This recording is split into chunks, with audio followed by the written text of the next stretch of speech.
tant qu'il n'y aura pas un accident grave, on a mis ces cyclistes partout dans la ville. Je suis désolée, c'est pas des pistes cyclables, ça. Edith, spécialiste du vélo en centre-ville de Perpignan, c'est dangereux ou pas? C'est dangereux, c'est difficile, c'est aléatoire, c'est vraiment particulier. Il faut aimer prendre des risques pour circuler en ville à vélo.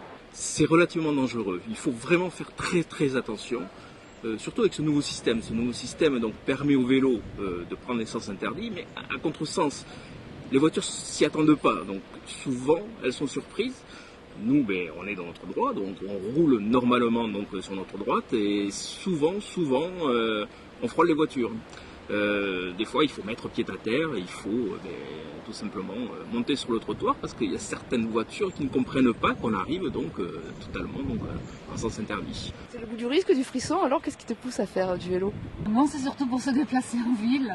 C'est quand même un moyen très pratique parce qu'en ville, on ne peut pas se garer. Et puis, c'est un moyen de moins polluer aussi, faire un petit geste pour la planète. Par contre, ce qui est important quand on fait du vélo en ville, que ce soit en ville ou ailleurs, c'est toujours de porter un casque. Parce que quand on voit comme c'est dangereux, il suffit qu'on chute sur la route, on tombe et puis on risque des traumatismes. Le souci, Perpignan, généralement il fait beau, même là on est au mois de février, il y a un beau soleil. Le casque, on a toujours tendance à penser que ça tient chaud. Je fais aussi du scooter, je mets toujours mon casque en scooter. C'est vrai que je vais plus vite.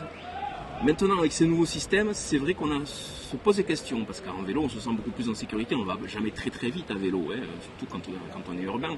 Mais avec ces voitures donc, qui font un petit peu n'importe quoi, il faut bien l'avouer, je pense que maintenant le casque va devenir, pas obligatoire, mais en tout cas très très recommandé. Et je pense qu'au bout d'un certain moment, il faudra qu'il y ait une loi qui oblige les cyclistes à porter un casque en ville.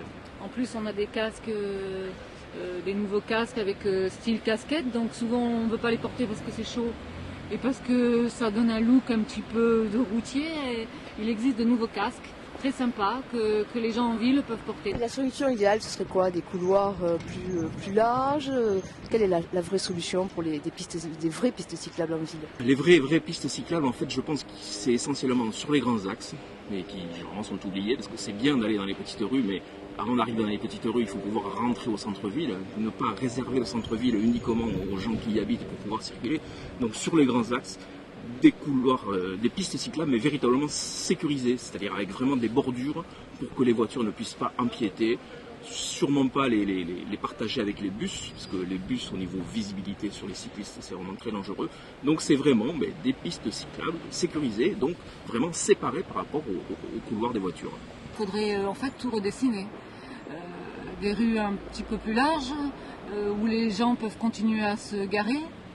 Parce que le problème, c'est que les rues sont étroites, les gens se garent, les gens passent, il y a les piétons, et les vélos ont du mal à trouver leur place dans les rues.